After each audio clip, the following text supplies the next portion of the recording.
일단 두 번째 거짓말이라고 의심받는 그 발언으로 한번 넘어가겠습니다. 그러니까 백현동 부지 용도 변경이 국토부의 협박 때문이었다 이 발언인데요. 목소리 듣고 오시죠. 국토부 장관이 도시관리계획 이거 변경 요구하면은 지방자치단체장은 반영해야 된다. 의무 조항을 만들어놨습니다. 이걸 가지고 만약에 안 해주면 직무유기 뭐 이런 걸 문제 삼겠다고 협박을 해서 안 해주면 직무유기로 문제 삼겠다고 협박을 했다. 그런데 검찰은 국토부와 성남시 공무원들이 하나같이 협박이 없었다라고 추궁을 했고 이 대표는 협박이라는 말이 과하긴 했지만 나의 해석이긴 한데 어쨌든 성남시를 압박한 건 맞다. 이런 식으로 지금 맞서고 있는 거죠, 구장처장님? 네. 자, 이 김문기 전 차장의 문제는 기억의 문제라면 이것은 진실의 문제입니다.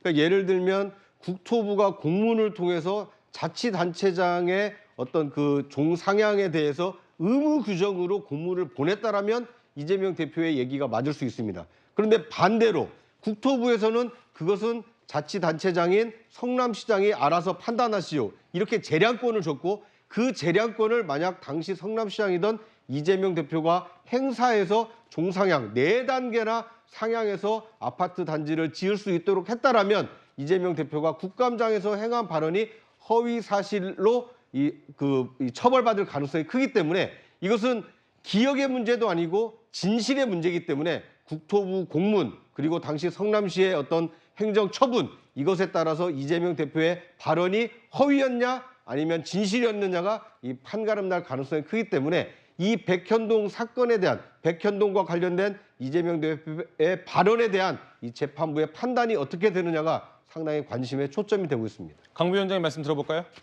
저는요 이런 표현을 한번 해보고 싶어요. 어떤 직원이 회사로부터 메일을 받습니다. 명예퇴직을 신청하라는 거예요. 그런데 내가 읽었어요 그거를. 그런데 자꾸 보내요 그거를. 그러면 어떻게 느끼겠어요?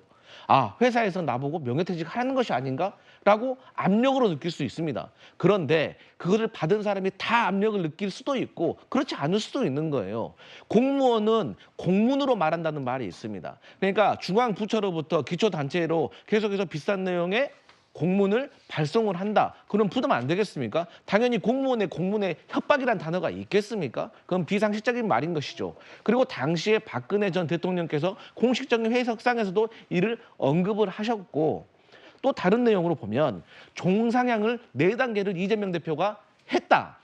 그러면 그게 만약에 비위 행위가 있었기 때문에 했다라고 하잖아요. 전국의 종상향을 4단계라는 거는 거의 이례적인 일인데 누가 본인이 예를 들어서 비위 행위, 뇌물이라든지 그런 걸 받기 위해서 본인이 종 4단계를 하겠습니까? 그것은 상식적으로 말이 맞지 않는다라고 저는 보여지기 때문에 예. 그리고 또 이 종상향을 하는 과정에서 비위 행위가 있었다고 하면 그거를 밝혀내야 되는데 그거를 설명하는 과정에서 나온 발언을 가지고 이재명 대표에게 거짓말이냐 아니냐 이걸 가지고 또 유죄를 묻는다는 것도 다음 유력한 대선 주자를 다음 차기 대선에 나오지 못하게 하려고 하는 속내가 있는 것이 아닌가라고 야당의 지지자들은 의심할 수밖에 없다 이렇게 말씀드리겠습니다. 김전문 의원님? 네, 민주당의 전 의원이죠. 이수진 전 의원은 이제 부장 판사 출신 아닙니까? 그 백현동 판결을 보면서 김인석 씨 그 판결문을 보면서 이재명 대표에 대해서 비판을 강하게 했습니다. 이거는 질 가능성이 크다 그런 취지로 얘기를 했죠. 예. 그러니까 이게 단순히 백현동 문제가 종상향 문제가 왜 불거졌느냐, 왜 국토부 협박이라고 이재명 대표가 얘기를 했느냐 그 이유는 뭐냐면 이 부분에 있어서 천문학적인 제2의 대장동이라 할 수 있는 민간업자는 수천억의 이득을 보고 성남시는 수백억의 손해를 봤습니다. 근데 거기에서 이른바 백현동 로비스트라고 등장하는 사람이 누구냐? 김인섭 씨인데 이분이 성남시 선대본부장을 하지 않았습니까? 그리고 그분이 2심에서 징역 5년까지 받았습니다. 결국은 이 사람이 이재명 대표와 정진상과의 그런 관계 속에서 그 가능성이 있다는 그런 여러 가지 추정과 의혹이 불거지는 상태에서 그런 상태에서 이런 의문이 나온 거기 때문에 이런 거에 대해서 나는 문제가 없고 나는 국토부에서 협박으로 인해서 나는 어쩔 수 없이 난 협박받아서 했다. 이렇게 됐다고 했기 때문에 이 부분에 있어서 문제가 있다고 보는 겁니다. 네, 말씀하셨던 것처럼 네. 김인섭 씨가 실형을 받았잖아요. 유죄를. 만약 그렇기 때문에 이재명 대표와 연결이 돼 있는 거 아니냐. 그러니까 그 과정 속에서 비위가 있는 것이 아니냐. 저희 민주당으로서는 차라리 그런 게 있으면 그런 걸 밝히라는 거예요. 그런 과정 속에서 이재명 대표가 뇌물을 받거나 뭐 삼자 뇌물을 받거나 이런 비위 행위가 있었다면 그걸 밝히라는 거예요. 그런데 지금의 재판 상황은 그런 비위 행위가 있었냐 없었냐에 대해서 지금 말하는 게 아니라 그걸 설명하는 과정 속에서 협박이 있었냐 없었냐 이런 인지에 대한 문제에 대해서 논하고 있기 때문에 이것은 대선 주자를 수사하고 재판에 넘기기에는 너무 과도하다, 좀 비례성이 안 맞다라고 느껴지는 겁니다. 네, 제가 짧게 말씀을 드리겠습니다. 제가 만약에 토론에 나왔을 때 불리했을 때 내가 협박받지 않았는데 협박받았다고 얘기를 하고 이거는 나의 느낌이고 나의 입장이고 주관적인 생각이다 이렇게 얘기를 한다면 이거는 뭐냐면 이 문제가 불거진 건 뭐냐면 대선에 영향을 줬다는 거 아닙니까? 많은 사람들로 하여금 국민들에게 중요한 어떤 선거에서 그렇다면 저는 어떤 토론회든 어떤 뭐 방송에 나갔을 때 제가 불리하면 얘기하고 나머지는 나는 그냥 그런 느낌이다 그렇게 얘기하는 거라고 한다면 그건 맞지 않지 않습니까? 결국은 뭐냐면 저는 딱 하나예요. 협박을 받았다고 하면 협박을 받았다고 하면 본인은 받은 게 아니라 그 받은 거에 대한 어떤 누군가 전해 들은 거 아닙니까? 근데 국토부 직원과 성남시 공무원 중에서 누구도 협박을 받았다고 얘기하는 사람은 그리고 협박을 줬다고 하는 사람이 없지 않습니까? 그러니까 객관적인 어떤 근거를 가지고 서로 간에 얘기를 했으면 좋겠습니다. 예, 알겠습니다. 양쪽의 의견 잘 들었습니다. 그러니까 야권에서는 이게 지금 본인의 해석을 가지고 이걸 거짓말이라고 몰아가서 재판까지 할 일이냐라고 말씀을 하시는 것 같고 여당에서는 이게 대선에 영향력을 미칠 만큼 중요한 쟁점이었다. 왜냐하면 그 당시 백현동 사업이라는 것에 비리가 있었느냐 없었느냐를 판가름하는 그런 발언일 수 있었다라는 말씀이었습니다. 장윤 변호사님, 네. 아까 구장훈 처장께서는 김문기 전 처장을 알았느냐 몰랐느냐와는 달리 이건 기억의 문제가 아니라 진실의 문제라고 말씀을 주셨어요. 변호사께서는 어떻게 보십니까? 법원은 그렇게 판단할 겁니다. 이게 허위사실 공표자니까 공소장에 들어간 죄명이 정확하게 들어맞아야 이제 유죄를 선고할 수 있는 거예요. 그런데 허위사실 공표로 인해 당선이 되려고 했다라는 공직선거법 위반인데 내가 국토교통부로부터 압박을 받았다는 이게 법리적으로는 어떤 가치, 내 어떤 평가를 언급했다라고 평가받을 가능성이 매우 높습니다. 예. 이재명 대표가 과거에도 비슷한 취지로 무죄를 받았던 게 있어요. 나 검사 사칭한 적 없고 나 대단히 누명을 썼다.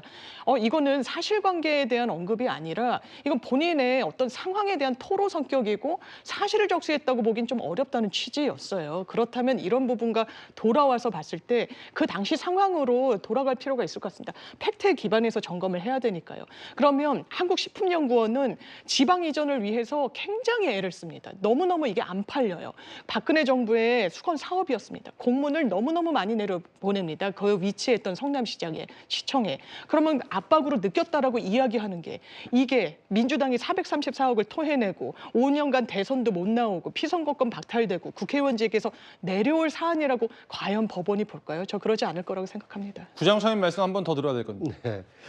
글쎄요, 이제 재판부의 판단이 중시되는 시점이긴 합니다만 이거에 대해서는 검찰 측 이 기소나 아니면 구형 사유도 상당히 일리가 있어 보입니다. 왜냐하면 공직 후보자가 이 자신의 어떤 지지 여부를 판단하는 유권자들에게 없는 그러니까 허위 사실을 공표해서 그 유권자의 판단을 흐리게 해서는 안 된다라는 것이 지금 공직선거법이 규정하고 있는 바입니다.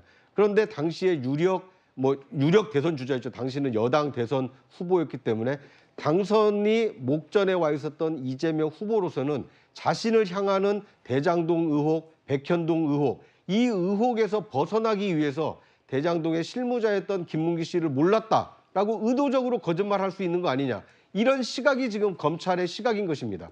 그리고 백현동 사건의 경우에도 일반적으로는 이 지자체장이 알아서 이 종상향을 하든 마들 하는데 이재명 대표로서는 당시 국토부에 협박이 있었다라고 얘기한 것은 자신의 책임을 면하기 위해서 국감장에서 없는 사실을 공표한 것이냐 아니냐 이런 두 가지의 허위 사실 공표에 대한 이 기소이기 때문에 재판부가 과연 검찰의 손을 들어줄 것인지 아니면 항변하고 있는 이재명 대표의 이 입장을 반영해 줄 것인지에 따라서 이 유무죄가 갈릴 것으로 예상이 됩니다. 알겠습니다. 이 정도면 아마 시청자 여러분들께서 이 재판의 쟁점을 조금은 좀 좁혀 나가시는 데 도움이 되지 않았을까 싶습니다.